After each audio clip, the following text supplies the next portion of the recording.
Amid tariffs uncertainty, the Bank of Canada has just decided for the first time in 1 year to not decrease its policy rate. This news comes after a long series of 7 consecutive decreases of the policy rate that went from 5% to 2.75% 1 year later. So today we'll take a look at what this news means for us and how you can take advantage of it to make clearer decisions for the future. But first, we need to understand how the policy rate will impact our daily lives. As some of you might already know, the policy rate is the tool used by the Bank of Canada to impact the cost of living, aka the inflation. The Bank of Canada will be using this tool to influence the global Canadian economy by controlling inflation and supporting economic growth by either increasing or decreasing this rate. To make it simple, you can see it as the government attempts to encourage or discourage you to invest and spend your money. When it comes to inflation, the target aimed by the Bank of Canada as well as for different other federal banks is to have a target of between 1 to 3%. However, it is also important for you to understand what are the causes that leads to inflation. In fact, there are multiple factors that can contribute to it, but the main ones by far are when price rise due to increased production costs such as raw materials, labor costs, market disruptions,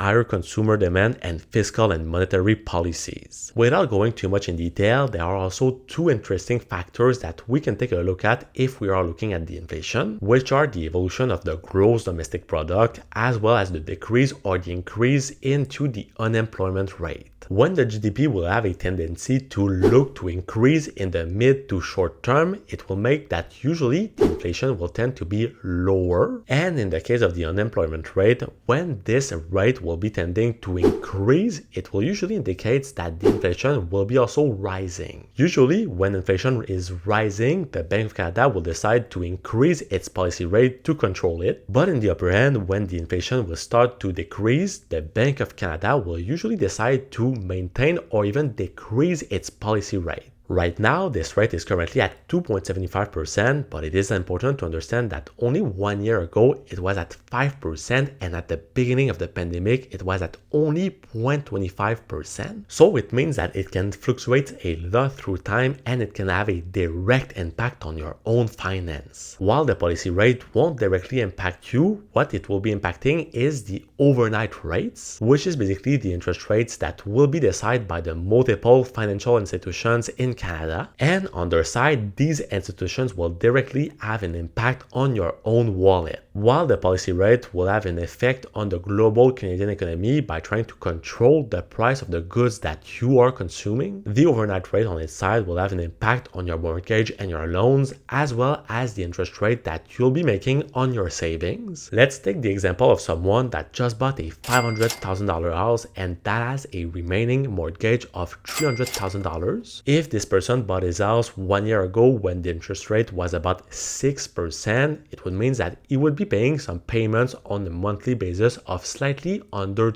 $2,000. But 1 year later, while the interest rates are currently averaging about 4%, it would represent some monthly payments of only about $1,600 per month. This $400 difference in 1 year represents a massive $4,800 that you would be saving if your interest rate was lower. However, while the interest rate decrease can have a great impact on your different loans, especially if you have a variable interest rate, it will also negatively impact the interest that you'll be able to generate from your savings. When we look at one of my favorite Canadian high interest savings ETF, which is Cash, we can notice that its current annual distribution yield is of only 2.5%, while in 2024 it was of 4.47%. On a $10,000 investment, it would represent an annual difference of $197 or a difference of 44% compared to what you would have been doing 1 year prior. So now that you are able to understand what is the global impact that a decrease or an increase of the policy rate can have on your life, let's take a look at what the BOC had to say about it to justify their actions. Past Wednesday, we've seen the governor of the BOC, Tiff Macklem, that has been saying that the dramatic protectionist shift in US trade policy and the chaotic delivery have increased uncertainty, roiled financial markets, diminished global growth prospects, and raised inflation expectations. He also added that the future is no clearer, that they still do not know what tariffs will be imposed, whether they'll be reduced or escalate, or how long all of this will last, and that they've decided to hold the policy rate unchanged as they gain more information about both the path forward for US tariffs and their impacts. So globally, we can understand that this decision wasn't planned according to the current state of the Canadian economy, where we've recently seen that in the past month report, inflation even slowed to 2.3%, driven largely by lower gasoline and travel costs. Instead, the BOC has decided to plan for the future, to plan for potential worst-case scenarios where the tariffs would be there to stay in the long term. Because if those tariffs were there to stay in the long term, this would definitely have a negative impact on the inflation that could be massively increasing over the next couple of months, which means that it wouldn't necessarily be the best thing to do to lower the policy rate in that type of scenario. Obviously, while time will tell us what will be happening with this scenario, there is the potential shadow of a future recession that could be coming over the next couple of months on our country. It is why on your side, it is crucial for you to prepare yourself to face some potential rough times that could be coming ahead, notably by preparing your finance for it. To name just a few things that you can do to prepare yourself, you need to first have an emergency fund of at least 3 to 6 months of expenses if anything were to go bad. You can also decide to reduce all unnecessary debts that you currently have, for example, if you currently have a big car loan. And you also need to plan and adjust your budget for the long term, as well as being able to invest as much as you can, especially when the market is on a certain downtrend momentum as we've seen lately. But what is also crucial for you in market crash is also to understand to not panic sell, because